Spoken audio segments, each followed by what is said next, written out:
বিদ্যালয় শিক্ষা দপ্তর, ত্রিপুরা সরকার প্রি বোর্ড পরীক্ষা সংক্রান্ত একটি বিশেষ বিজ্ঞপ্তি এসেছে।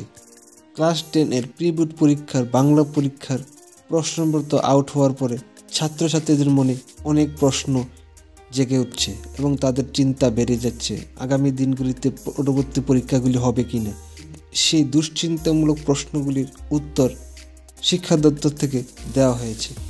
প্রি বোর্ড পরীক্ষা সংক্রান্ত একটি বিজ্ঞপ্তি। এত দ্বারা মাধ্যমিক ও উচ্চ মাধ্যমিক প্রি বোর্ড পরীক্ষার্থী ও সংশ্লিষ্ট অভিভাবক এবং সকল জনসাধারণের অবগতির জন্য জানানো যাচ্ছে যে অনাকাঙ্ক্ষিত কারণে 22 ডিসেম্বর 2023 শুক্রবার অনুষ্ঠিতব্য এ দুই পরীক্ষার বাংলা বিষয়ের পরীক্ষা বিদ্যাজ্যোতি বিদ্যালয় ব্যতীত স্থগিত করা হয়েছিল।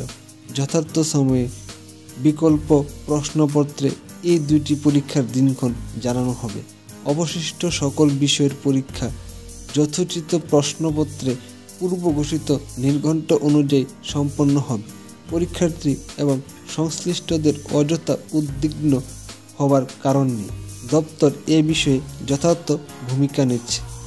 অর্থাৎ এখানে বলা হয়েছে 22 ডিসেম্বরে যে বাংলা পরীক্ষাটি হওয়ার কথা ছিল সেটি প্রশ্ন আউট হওয়ার ফলে পরীক্ষাটি বাদ দেওয়া হয়েছে, কিন্তু এই পরীক্ষাটি পরবর্তী সময়ে বিজ্ঞপ্তির মাধ্যমে জানানো হবে কবে নেওয়া হবে, তার ডেট দিয়ে দেওয়া হবে এবং অন্যান্য যে পরীক্ষাগুলি রয়েছে অর্থাৎ বিজ্ঞান, অঙ্ক, সমাজ ওইগুলি আগের রুটিন অনুসারেই হবে।